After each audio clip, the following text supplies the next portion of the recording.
नमस्कार दोस्तों, राधे राधे। प्रेम से बोलिए विष्णु भगवान की जय। आश्विन मास की पूर्णिमा को बहुत ही पवित्र माना जाता है। शरद पूर्णिमा से जुड़ी कई मान्यताएं ऐसी हैं कि चंद्रमा इस दिन 16 कलाएं बिखेरता है। इस दिन चंद्रमा की किरणें विशेष अमृत गुणों से युक्त रहती जो कई बीमारियों को नाश कर देती हैं। यही कारण है कि शरद पूर्णिमा के दिन रात में लोग अपने घरों की छतों पर खीर रखते हैं, जिससे चंद्रमा की किरणें उस खीर के संपर्क में आती हैं। इसके बाद उसे खाया जाता है। कुछ स्थानों पर सार्वजनिक रूप से खीर का प्रसाद भी वितरण किया जाता है। नारद पुराण के अनुसार शरद पूर्णिमा के मध्य रात्रि में देवी महालक्ष्मी अपने वाहन उल्लू पर बैठकर अपने कर कमलों के वर में अभय में के लिए पृथ्वी लोक में विचरण करती है और मन ही मन संकल्प करती है कि इस समय भूतल पर कौन जाग रहा होगा। इसलिए इस पर्व को कुछ राज्यों में कोजागर या कोजागिरी पूर्णिमा के नाम से भी जाना जाता है, जिसका अर्थ होता है कौन जाग रहा है। इस प्रकार प्रतिवर्ष किए जाने वाला यह कोजागर व्रत लक्ष्मी जी को संतुष्ट करने वाला होता है। लक्ष्मी जी से प्रसन्न होती हैं। माँ लक्ष्मी न केवल इस लोक में समृद्धि देती है, बल्कि शरीर का अंत होने पर परलोक में भी वैकुंठ को प्रदान करती हैं। इस दिन वह अपने जागते हुए भक्तों को धन वैभव का आशीष देती हैं। कहते हैं कि जो जातक इस रात में रात भर जाकर लक्ष्मी जी की पूजा करते हैं, माँ लक्ष्मी उन पर अवश्य कृपा करती हैं। जो व्यक्ति रात को जाकर माता लक्ष्मी की उपासना करता है, उसको मनोवांछित फल की प्राप्ति होती है। और यदि उसकी कुंडली में धन योग नहीं होता है तो भी माता उसे धन धान्य से अवश्य संपन्न कर देती हैं। उसके जीवन में निर्धनता का नाश होता है। इसलिए धन की इच्छा रखने वाले व्यक्ति को इस दिन रात को जाकर अवश्य ही माता लक्ष्मी की पूजा करनी चाहिए। शरद पूर्णिमा की रात्रि में चंद्रमा की चांदनी का लाभ अवश्य उठाना चाहिए। इस वर्ष भर में स्वस्थ बने रहते हैं, मन प्रसन्न रहता है। शरद पूर्णिमा को रासलीला की रात भी कहते हैं। धर्मशास्त्रों के अनुसार शरद पूर्णिमा की रात को ही भगवान श्री कृष्ण ने गोपियों के साथ रास रचाया था।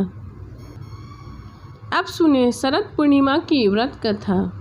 द्वापर युग में एक समय की बात है। यशोदा जी ने कृष्ण से कहा, हे कृष्ण, तुमने सारे संसार के उत्कर्ता हो, पोषण तथा संहार करता हो। आज ऐसा कोई व्रत मुझसे कहो जिसके करने से मृत्यु लोक में स्त्रियां को विधवा होने का भय न रहे तथा व्रत से सभी मनुष्य की मनोकामना पूर्ण होने वाला हो। श्री कृष्ण ने कहने लगे, हे माता, तुमने अति सुंदर प्रश्न किया है। मैं तुमसे ऐसा व्रत का विस्तार से कहता हूँ। सौभाग्य की प्राप्ति के लिए स्त्रियों को अर्थात 32 पूर्णिमा का व्रत करना चाहिए। इस व्रत को करने से स्त्रियों को सौभाग्य संपत्ति मिलती है। यह व्रत अचल सौभाग्य देने वाला और भगवान शंकर के प्रति मनुष्य मात्र की भक्ति को बढ़ाने वाला। यशोदा जी कहने लगी, हे कृष्ण, सर्वप्रथम इस व्रत को मृत्यु लोक में किसने किया था, इसके मुझे विस्तार पूर्वक कहो। श्री कृष्ण कहने लगे, इस भूमंडल पर एक अत्यंत प्रसिद्ध राजा चंद्रहास से पालिक अनेक प्रकार के रत्नों से परिपूर्ण कातिका नाम की एक नगरी थी। वहाँ धनेश्वर नाम का एक ब्राह्मण रहता था। इसकी स्त्री अति सुशील रूपवती, दोनों ही उस नगरी में बड़े प्रेम से रहते थे। घर में धन धान्य की कोई कमी नहीं थी। उनको एक बड़ा दुख था, उनको कोई संतान नहीं थी, जिस वजह से वो बहुत दुखी रहते थे। एक दिन एक बड़ा तपस्वी योगी उस नगरी में आया। वह योगी बाकी सभी घरों से भिक्षा मांगकर भोजन किया करता, लेकिन उस ब्राह्मण के घर से भिक्षा नहीं मांगा करता। एक दिन योगी गंगा किनारे भिक्षा मांगकर प्रेम पूर्वक खा रहा था कि धनेश्वर ने योगी को यह सब करते देख लिया। सब कार्य किसी प्रकार देख लिया। अपने भिक्षा का अनादर से दुखी हो धनेश्वर योगी से बोले, आप सभी घरों से भिक्षा लेते हैं, परंतु मेरे घर की भिक्षा कभी नहीं लेते। इसका क्या कारण? योगी कहने लगे, आपके धर्म में इस बात की आज्ञा नहीं देता, क्योंकि आपका गृहस्थ जीवन एक सुख वंचित है। आपके घर में कोई संतान नहीं है, आपके घर से भिक्षा मैं कैसे स्वीकार करूं? उन्होंने कहा कि जिसके संतान नहीं हो तो उसके घर से भिक्षा लेने से मेरा पतित हो जाने का भय है। धनेश्वर यह सब बात सुनकर बहुत दुखी हुआ और हाथ जोड़कर योगी के पैरों पर गिर पड़ा तथा दुखी मन से कहने लगा, आप मुझे संतान प्राप्ति का कोई उपाय बताएं। आप सर्वज्ञ हैं, मुझ पर अवश्य ही यह कृपा कीजिए। धन से मेरे घर में कोई कमी नहीं, लेकिन मैं संतान न होने के कारण अत्यंत दुखी हूँ। आप मेरे लिए इसका दुख का कारण हरिए।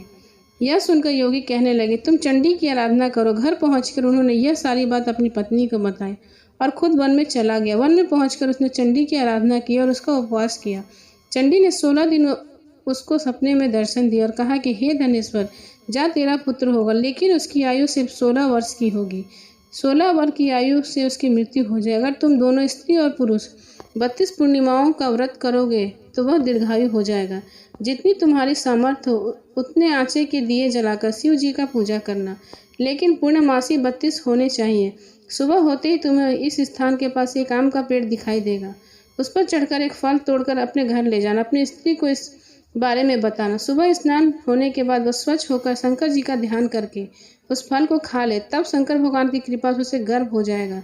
जब ब्राह्मण सुबह उठा तो उस स्थान पर एक आम का पेड़ दिखाई दिया और वह उस फल को तोड़ने के लिए चढ़ने लगा, लेकिन वह पेड़ पर नहीं चढ़ पा रहा था। यह देखकर उसे बड़ी चिंता। उसने भगवान गणेश की उपासना की और कहा, हे दयानिधि, अपने भक्तों के विघ्नों का नाश करके उनके मंगल कार्य को करने वाले, दुष्ट का नाश करने वाले, रिद्धि सिद्धि देने वाले, आप मुझ पर इतना बल दे कि मैं अपनी मनोकामना पूरी कर सकूं। इसके बाद वह पेड़ से फल तोड़कर अपनी पत्नी के पास पहुंचा। उसकी पत्नी ने अपने पति से कहे अनुसार इस फल को खा लिया और वह गर्भवती हुई। देवी की कृपा से उसे एक बहुत सुंदर पुत्र पैदा हुआ। उसका नाम उन्होंने देवीदास रखा। माता और पिता के हर्ष और शोक के साथ वह पलने बढ़ने लगा। भगवान की कृपा से बालक बहुत ही सुंदर था, सुशील और पढ़ाई लिखाई में बहुत ही निपुण था। दुर्गा जी के कथा अनुसार उसकी माता से 32 पूर्णमासी का व्रत रखा। जैसे ही 16वां वर्ग लगा, दोनों पति पत्नी बहुत दुखी हो गए, उनके पुत्र की मृत्यु ना हो जाए। उन्होंने सोचा कि अगर उसके सामने से यह सब हुआ तो वह कैसे देख पाएंगे। तभी उन्होंने देवीदास के मामा को बोला और 1 वर्ष के लिए देवीदास को काशी पढ़ने के लिए भेज दिया। 1 वर्ष के बाद उसे वापस लेकर आ जाना। देवीदास अपने माता पिता के साथ एक घोड़े पर सवार हो चल दिया। उसके मामा को यह बात पता नहीं थी।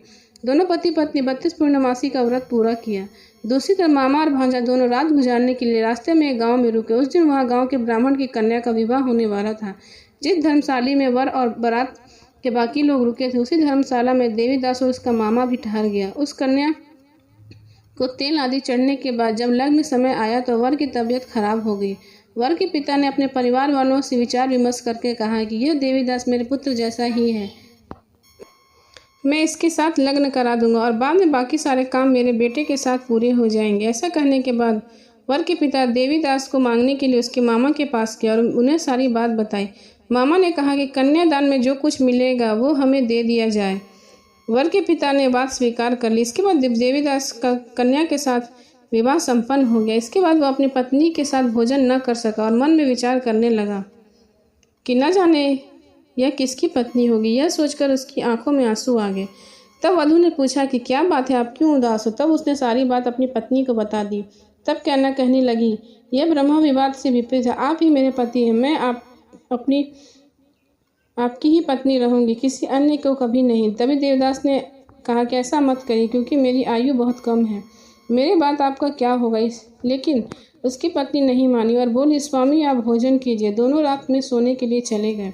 सुबह देवीदास ने पत्नी को 4 नगों से जड़ी एक अंगूठी दे दी और एक रुमाल दे दिया और बोला, हे प्रिय, इसे ले लो और संकेत समझकर स्थिर चित्त हो जाओ। मेरे मरण के और जीवन के जानने के लिए एक पुष्प वाटिका बना लो, उसमें सुगंधित वाली एक नवमल्लिका लगा लो, उसको प्रतिदिन जल से सींचा करो और आनंद के साथ खेलो कूदो। जिस समय और जिस दिन मेरा प्राण निकलेगा उस दिन यह फूल सूख जाएंगे। जब यह फिर से हरे हो जाएं तो जान लेना कि मैं जीवित हूँ। यह समझाकर वह वहाँ से चला गया। इसके बाद जब वर और बाकी बाराती मंडप से में आए तो कन्या ने उसे देखकर यह कहा कि मेरा पति नहीं है, मेरे पति वह हैं जिनके साथ मैंने रात में विवाद हुआ है, इसके साथ मेरा विवाह नहीं हुआ। अगर यह वही है तो बताए कि मैंने इसको क्या दिया था। साथ ही कन्यादान के समय को आभूषण मिले उन्हें दिखाए। कन्या कि ये सारी बातें सुनकर वह कहने लगा कि मैं यह सब नहीं जानता। इसके बाद सारी बारात भी अपमानित होकर लौट गई। भगवान कृष्ण बोले, हे माता। इस प्रकार देवीदास काशी चला गया और कुछ समय जब बीत गया तो एक सर्प ने उसको डसने के लिए वहां आ गया, लेकिन वह उसको काट नहीं पाया क्योंकि उसकी माता ने पहले ही 32 पूर्णिमा का व्रत किया था। इसके बाद खुद काल वहां पहुंचा। भगवान की कृपा से तभी वहां माता पार्वती और भगवान गणेश आ गए। देवीदास को मूर्छित दशा में देखकर माता पार्वती ने भगवान शिव से प्रार्थना की कि हे महाराज, इस बालक की माता ने पहले ही 32 पूर्णिमा का व्रत किया है, आप इसको प्राण दे। भगवान शिव ने माता पार्वती के कहने पर उसे प्राण दे दिया।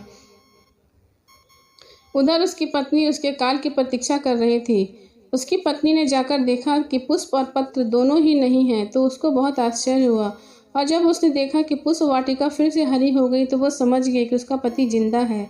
इसके बाद वह बहुत ही प्रसन्न होकर अपने पिता से कहने लगी कि मेरे पति जीवित हैं, उनको ढूंढिए। जब 16 वर्ष बीत गया तो देवीदास ने अपने मामा के साथ काशी चल दिया। इधर उसकी पत्नी के परिवार वाले उन्हें ढूंढने के लिए जा ही रहे थे कि उन्होंने देखा कि देवीदास उसका मामा उधर ही आ रहे हैं।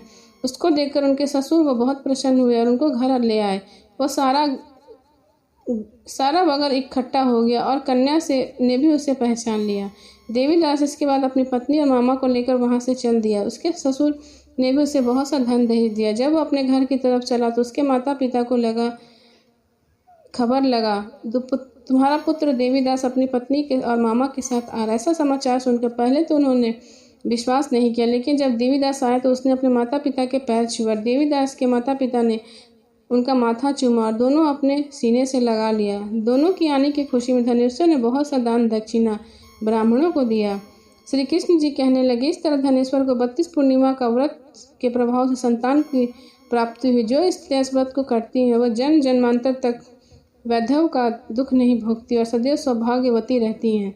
यह मेरा वचन है। यह व्रत संतान देने वाली सभी मनोकामनाओं को पूर्ण करने वाली होती है। प्रेम से बोलिए कृष्ण भगवान की जय।